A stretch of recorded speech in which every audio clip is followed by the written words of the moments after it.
Hey, welcome to this special Noise Floor exclusive interview with Mike Park here at the Before the Streetlight Manifesto show at the House of Blues in Boston. Welcome, Mike. Hey, thanks for having me. And you, of course, run Asian Man Records, one of the labels that supports the Noise Floor. It was really great to have you here. Really great to be able to do this. Or at least tolerates, I don't know if support, but allows us to use the music. Oh, of course. So let's get into the label. Okay. Is I don't know, for you run Asian Man Records essentially by yourself.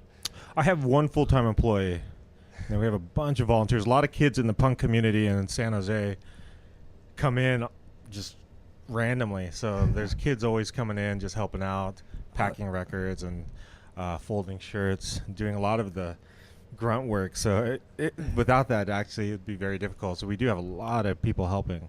Oh, that's really awesome that just get people coming in for that. And so that's like the day-to-day operations. You have people who will come in and just do that. Yeah, some days nobody comes, but this like they don't even. A lot of people don't even say they're coming in. They just show up. And they're like, hey, like, okay. I mean, I welcome it because it's free labor. A little work off your back. How's a good way of wording this? The benefit of being like the main employee and running a label, like what is that like to be the guy behind all that?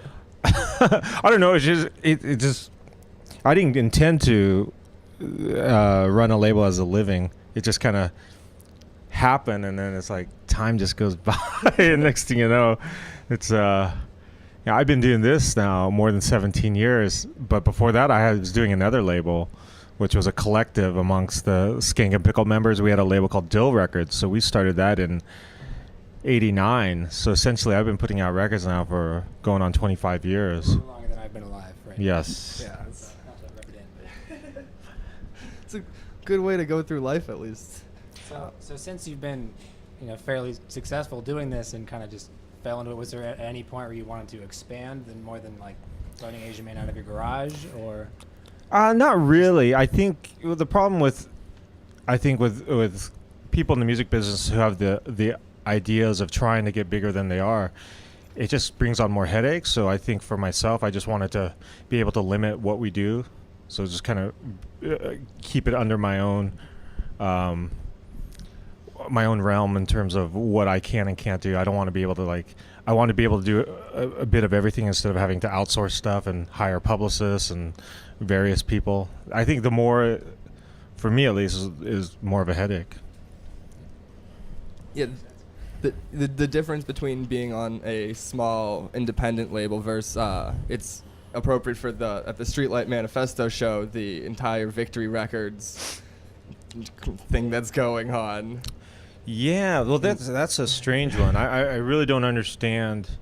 I'll give him the benefit of the doubt that maybe he's a good guy. I've never met him, but sounds like there's problems because there's essentially seems like all the bands that are on Victory have had problems with him, and I just don't understand why someone would want to be in business under those circumstances.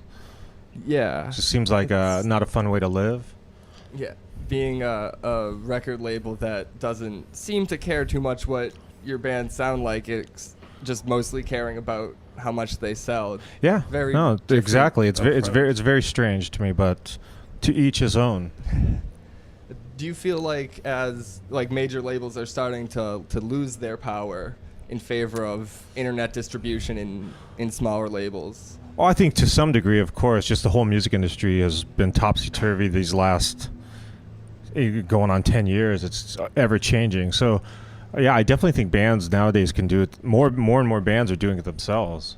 So I definitely think everyone's scrambling, not just major labels, but small labels, independent labels. I mean, yeah, I hope I can keep doing this. I don't want to work. What would you say the experience is maybe for the band coming into a label like yours as opposed to doing it themselves? Or a larger label, or I question that. I question those bands too. I asked them. I actually suggest that they do it themselves because because they'll make more money. But I think a lot of bands just don't want to deal with that part of the music game. They don't want to deal with the business. They just want to play, and a lot of them just want to be part of like this community. You know, we've really tried to build a community. You know, not just I don't want to be a barcode in this system. I want to be hands on. I want each band to help each other. I don't want it to be competition. So it's like, if we have a band on Asian Man that's from the East Coast, then we want the West Coast Asian Man bands to help them out when they come on tour. So it's just like a circle of friends helping each other out. It's really a great way of looking at it. Yeah, it's amazing. But I mean, you seem like everything's going well with Asian Man, and now you've started to have releases as Fun Records with Kepi Ghoulie and Playdate.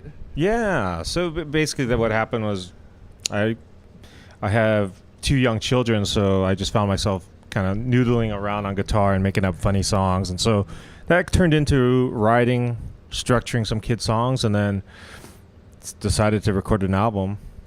And then from that, I was invited to do the Yo Gabba Gabba winter tour. So I did 3 months on the road with them, and so it's been a really fun adventure and a totally different and new experience. Yes, this all just came about from as punks are getting older and having kids. Here's a way to take the same ideals of DIY music and make fun music for kids still. That's kind of the idea that punks grow older. Yeah. And then that when they do grow older, they'll have kids, and then they'll want to buy kids music, and they'll remember me and go, "Oh, I remember him when I was younger, and he's doing kids music. I'll buy his album." That's the hope. Were your kids fans of Yo Gabba Gabba? Yeah, they were. Were they excited when you were on that tour with them? Yeah, it's funny because I'd be Skyping like while the show was going on, and I'd show them like them on stage. I'm all, "Hey, this is going on right now," and they'd be. It's pretty exciting. Yeah, it sounds really excellent. Nice. Just I don't know. It's a whole fun concept of punks growing up and the way of handling it. I'm just really impressed with that. It's not something that generally is like what you think of as a part of the punk scene at all. Right. It's really cool that I don't know. But in terms of you musically, like beyond the record labels, what plans do you have yourself? Actually, I just finished recording a new Bruce Lee band album. It's a band. Awesome. It's like each album's been like different lineups. In this third lineup, it's Jeff Rosenstock from Bomb the Music Industry has taken. I mean, he's produced everything. He's super hands-on with it, and everything's recorded. So right now he's mixing and just mastering stuff and just trying to tighten everything up. So. Any idea when that's coming out? We actually recorded 2 records. We did a full length and an EP. I think that he's trying to get the EP out January 1st, and then probably the full length maybe in April. So awesome. We'll see. That's really exciting. Yeah. Oh man. And is there going to be more touring to follow up with this? To be honest, most likely not. Yeah. I don't like to tour. Mm-hmm. I don't do it often. Even like, I hate to say it, but even like on this drive to Boston, the thoughts going through my head are, this is very tough. I did this.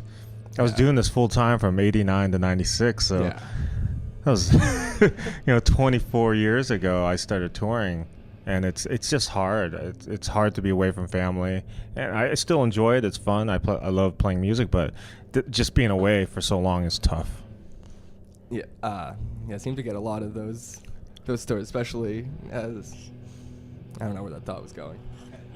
Even if you're not touring, are there shows like back wherever it is? I forgot where you said you were from, but I'm from San Jose. Right. San Jose. I'll play. I usually play kids shows once in a blue moon, but I rarely play. Once, and I usually, if like a festival will fly me out, I'll go and play. But I just don't have that desire to play every show. Yeah. Very different difference between making music and just constantly trying to perform it to people. Right.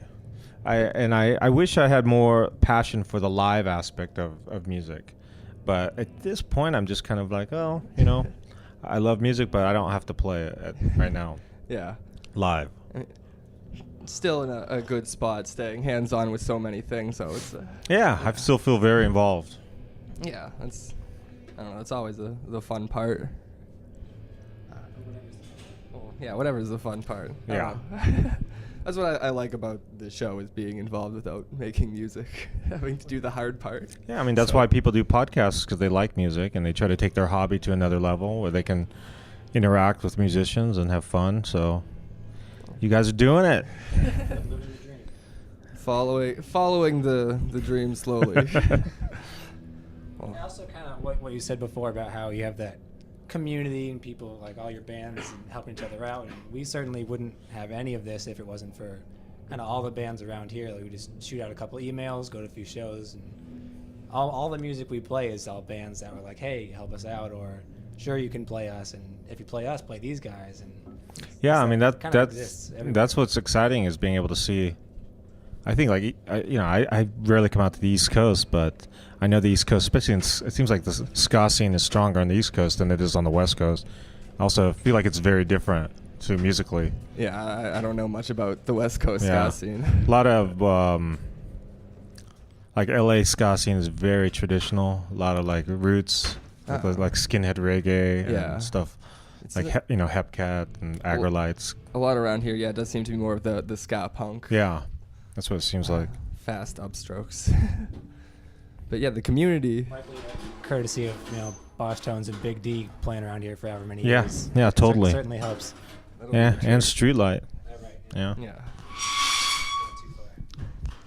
But that community of all those bands is nice to, I don't know, all comes together, and then when those bands can go out west and, I don't know, see so many bands around here that are just setting up the DIY tours, it's great to see how far everything's come. Yes. As you can hear, we didn't get permission to come in here, so we apologize. But what do we got? What do we got left here? That seems. That's it. All right. That's well, most of the important stuff. That's all the important stuff. Thanks for doing this with us. Yeah. Thanks for having me, and then go Red Sox. Woo!